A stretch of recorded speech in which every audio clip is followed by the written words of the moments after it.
بسم اللہ الرحمن الرحیم۔ السلام علیکم عزیز طلباء، آپ سب سے گزارش ہے کہ آپ اس چینل کو زیادہ سے زیادہ سبسکرائب کریں، لائک کریں اور اپنے دوستوں کے ساتھ زیادہ سے زیادہ شیئر کریں تاکہ دیگر اسباق کی ویڈیوز آپ تک پہنچتی رہیں۔ آج ہم حصہ نثر میں سے سبق نمبر 2 قومی اتفاق کا دوسرا حصہ پڑھنے جا رہے ہیں، تو آپ اپنی پینسل، اپنی کتاب اپنے پاس رکھیں اور معنی اور مفہوم کو اچھے طریقے سے سمجھیں۔ نہایت افسوس اور نادانی کی بات ہے، نادانی کہتے ہیں بے وقوفی کو، کہ ہم کسی سے ایسے امر میں عداوت رکھیں، یعنی کہ امر کہتے ہیں بات، عداوت کہتے ہیں دشمنی، جس کا اثر خود اسی تک محدود ہے اور ہم کو اس سے کچھ بھی ضرور نقصان نہیں۔ یعنی کہ کتنی بے وقوفی کی بات ہے کہ ہم ایسے لوگوں سے یعنی کہ دشمنی رکھیں جس سے ہمیں کسی قسم کا کوئی نقصان ہی نہ ہو۔ جو حصہ کہ انسان میں اس کے ابنائے جنس کا ہے، ابنائے جنس یعنی اپنے جیسے، اس سے ہم کو غرض رکھنی چاہیے، اور وہ حصہ آپس کی محبت، باہمی دوستی، ایک دوسرے کی اعانت کہتے ہیں مدد کو، ایک دوسرے کی ہمدردی ہے، جس کے مجموعے کا نام قومی ہمدردی ہے۔ یہی ایک طریقہ ہے جس سے خدا کے حکم کی بھی اطاعت اور آپس میں برادرانہ برتاؤ، قومی اتفاق، قومی ہمدردی قائم ہو سکتی ہے، جو قومی ترقی کے لیے پہلی منزل ہے۔ یعنی کہ سب سے پہلی منزل یہ ہے کہ ہم دوسروں کے ساتھ ہمدردی کریں، آپس میں ایک دوسرے کے ساتھ اتفاق سے رہیں، ایک دوسرے کے ساتھ محبت سے رہیں۔ یہی ہماری قومی ترقی جو ہے، ہماری قوم کی ترقی اسی طرح ہو سکتی ہے جب ہم ایک دوسرے کے ساتھ پیار محبت سے رہیں۔ یہ بات ہم کو بھولنی نہیں چاہیے کہ ان روحانی بھائیوں، روحانی کہتے ہیں یعنی کہ جو ہمارے ہم مذہب ہوتے ہیں، روحانی بھائیوں کے سوا اور بھی ہمارے وطنی بھائی ہیں، یعنی کہ وطنی بھائی سے مراد ہے وطن میں رہنے والے، یعنی کہ جو بہت سے باقی ممالک سے آئے ہوتے ہیں لیکن ہمارے وطن میں رہ رہے ہوتے ہیں، وہ ہمارے ساتھ اس کلمے میں ہے۔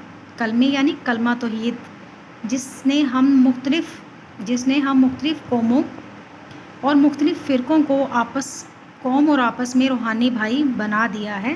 فرقوں کہتے ہیں گروہوں کو، شریک نہیں ہیں، مگر بہت سے تمدنی امور ہیں۔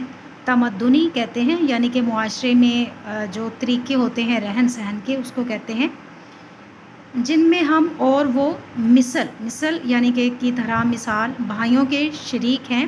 ہمسائے کا ادب ہمارے مذہب کا ایک جزو ہے۔ جزو کہتے ہیں حصہ، یعنی کہ ہمارے جو ہمسائے ہیں ہمیں ان کے ساتھ بہت اچھے طریقے سے رہنا چاہیے۔ یہ بھی ایک ادب ہے، ادب کا ایک اہم جزو ہے مذہب کا۔ اور یہی ہمسائیگی وسعت پاتے پاتے ہم ملک کی اور ہم وطنی کی وسعت تک پہنچ گئی ہے۔ تمام امور انسانیت میں جو تمدن معاشرت سے تعلق رکھتے ہیں، یعنی کہ تمدن وہی رہن سہن کے طریقے، ایک دوسرے کے مددگار ہوں، آپس میں سچی محبت، سچی دوستی اور دوستانہ بردباری رکھو۔ اتفاق کی خوبیاں لوگوں نے بہت کچھ بیان کی ہیں اور وہ ایسی ظاہر ہیں کہ کوئی شخص اتفاق سے بھی ان کو بھول نہیں سکتا۔ بہت بڑے بڑے واقعات دنیا میں گزرے ہیں جن کو پرانی تاریخیں یاد دلاتی ہیں اور جن کی یاد سے ایک عجیب اثر ہمارے دلوں میں ہوتا ہے۔ یعنی کہ بہت سے جو پرانے لوگ ہیں وہ ایک دوسرے کے ساتھ اتنے اچھے طریقے سے رہتے تھے، یعنی کہ ان کی یادیں ابھی بھی جو ہے تاریخ ان کی یادوں کو دہراتی ہے۔ وہ سب باہمی اتفاق کا نتیجہ ہے، یعنی کہ ان سب میں کیا تھا، اتفاق سے وہ رہتے تھے، اور اب ایسا بالکل بھی نہیں ہے۔ باہمی اتفاق سے ایسا قومی اور زبردست جذبہ پیدا ہو جاتا ہے کہ بڑی سے بڑی قوت کا مقابلہ کرتا ہے۔ اس وقت تعلیم یافتہ دنیا میں جو کچھ ترقی ہے یا مہذب ملکوں میں جو کچھ طاقت ہے، مہذب کہتے ہیں تہذیب یافتہ، وہ سب اتفاق کی بدولت ہے۔ یعنی کہ آپ دیکھتے ہیں کہ بہت سارے ممالک ایسے ہیں جن میں بہت زیادہ ترقی ہوئی ہے، اور ان میں ہے کیا، وجہ کیا ہے کہ ان میں اتفاق ہے، اتحاد ہے۔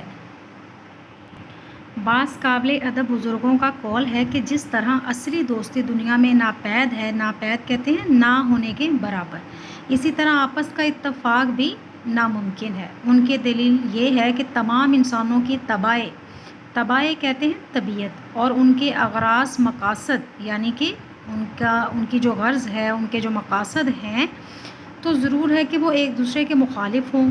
کوئی قوم مہذب یا نامہذب ایسی نہیں پائی جائے گی، یعنی کہ شائستہ ناشائستہ، جس میں باہم حسد و نفاق، عداوت اور باہمی حقارت نہ پائی جاتی ہو۔ حسد کہتے ہیں جیلسی کو، عداوت دشمنی کو کہتے ہیں، نفاق یعنی کہ نا اتفاقی کو کہتے ہیں۔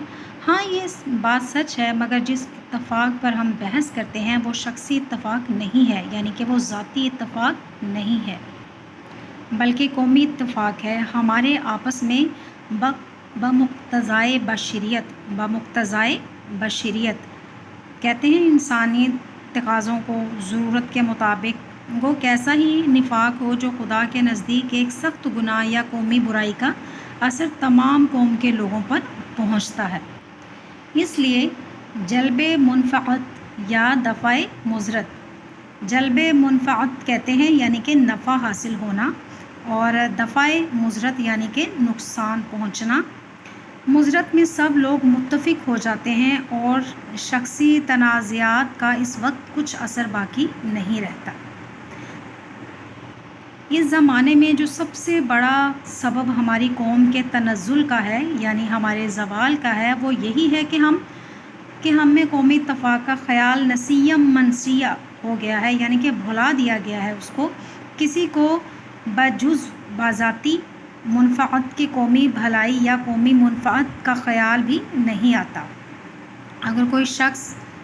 اگر کوئی کچھ کرتا بھی ہے تو اس کو پہلے اپنی ذاتی غرض مد نظر ہوتی ہے، یعنی کہ کوئی بھی کسی کے ساتھ بھلائی نہیں کرتا۔ اگر وہ کسی کے ساتھ بھلائی کرنا چاہتا ہے تو وہ سب سے پہلے یہ سوچتا ہے کہ مجھے اس میں سے کتنا فائدہ حاصل ہوگا، یعنی کہ وہ لوگوں کے بارے میں نہیں سوچتا، وہ سب سے پہلے اپنے فائدے کے لیے سوچتا ہے، اور قومی بھلائی کے پردے سے اس کی پردہ پوشی کرنا چاہتا ہے، یعنی کہ وہ اس کے بھلائی کی آڑ میں وہ اپنے بارے میں سوچ رہا ہوتا ہے، وہ یہ کہہ رہا ہوتا ہے کہ میں قوم کی بھلائی کر رہا ہوں، لیکن حقیقت کیا ہوتی ہے کہ وہ اپنے بارے میں سوچ رہا ہوتا ہے کہ مجھے کتنا فائدہ حاصل ہوگا۔ یہی وجہ ہے کہ ہمارے کاموں میں برکت نہیں ہوتی۔ میں یہ نہیں کہتا کہ ہماری قوم میں نیکی کا خیال نہیں ہے، نہیں، ان میں بہت کچھ نیکی ہے، اور بہت سے نیک کام ان سے ہوتے ہیں۔ کیسی عالی شان مسجدیں، کیسے عالی شان امام باڑے، کیسی نفیس خانقاہیں کہتے ہیں جہاں پہ یہ جو صوفی لوگ ہوتے ہیں عبادت کرتے ہیں، ان جگہوں کو کہتے ہیں۔ ان کی نیکی کی یادگاریں موجود ہیں۔ اب بھی ہر شہر اور ہر قصبے میں دیکھو کہ لوگ کس قدر خیرات کرتے ہیں، بھوکوں کو کھلاتے ہیں، حج و زیارت میں روپیہ پیسہ خرچ کرتے ہیں، مسجدیں بنواتے ہیں۔ کوئی ایسا کام جس میں ان کی دانست کہتے ہیں عقل کے مطابق، جس میں ان کی دانست میں مذہبی نیکی ہو، دل و جان سے اس میں مصروف ہوتے ہیں۔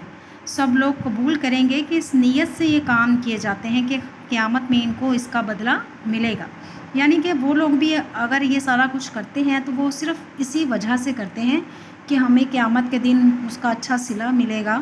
وہ لوگ یہ نہیں سوچتے کہ ہم قوم کی بھلائی کے لیے کر رہے ہوتے ہیں، وہاں پہ بھی وہ اپنا فائدہ سوچ رہے ہوتے ہیں، اور روز حشر میں ان کو ثواب حاصل ہوگا۔ اگر میرا یہ خیال صحیح ہے تو در حقیقت یہ سب کام خود غرضی اور ذاتی منفعت کے ہیں، یعنی اپنے فائدے کے لیے ہیں، نہ بنائے جنس کے، یعنی کہ اپنے جیسوں کے لیے وہ کچھ بھی نہیں ہے، بلکہ اپنے فائدے کے لیے ہیں، کی بھلائی اور قومی ہمدردی کے۔ جب تک کہ ہمارے دل میں یہ جوش نہ پیدا ہوا ہو کہ جو کام ہم کریں وہ قوم کے لیے کریں، نہ ثواب کی آخرت کے لیے، اس وقت تک قومی ہمدردی کا جوش پیدا نہیں ہو سکتا، یعنی کہ ہمارے اندر وہ جوش تب تک پیدا نہیں ہو سکتا جب تک ہم مائنڈ میں یہ رکھ لیتے ہیں کہ یہ ہمارا اس میں ہمیں اپنا فائدہ نہیں سوچنا چاہیے، ہمیں دوسروں کا فائدہ سوچنا چاہیے کہ لوگ اس سے کس حد تک جو ہے وہ فائدہ اٹھا سکتے ہیں، تبھی ہمیں خوشی ملے گی اور کسی بھی کام کو کرنے کا جذبہ پیدا ہوگا۔ میرا یہ مطلب نہیں ہے کہ میں ان ثواب کے کاموں کو برا جانتا ہوں، یعنی کہ یہ سارا کچھ کون کہہ رہا ہے؟ سر سید احمد خان کہہ رہے ہیں۔ میرا یہ مطلب نہیں ہے کہ میں ان ثواب کے کاموں کو برا جانتا ہوں یا ان کی کچھ حقارت کرتا ہوں، بلکہ میرا مقصد یہ ہے کہ میں اصلی قومی ہمدردی کو ذہن نشین کرنے میں کوشش کروں، اور دوسرے کاموں سے جو امتیاز ہے، امتیاز کہتے ہیں فرق کو، اس کو بتلاؤں، یعنی کہ وہ اصل میں یہ کہنا چاہ رہا ہے کہ یعنی قومی ہمدردی کچھ اور ہے اور ذاتی منفعت اور چیز ہے، یعنی کہ بہت سارے لوگ یہ سوچتے ہیں کہ ہم قوم کی بہتری کے لیے کر رہے ہیں، لیکن حقیقت میں وہ خود کے لیے سب کچھ کر رہے ہوتے ہیں۔ امید ہے کہ آپ کو معنی اور مفہوم اچھے طریقے سے سمجھ آ گیا ہوگا۔ باقی نیکسٹ ویڈیو انشاءاللہ پھر، جزاک اللہ۔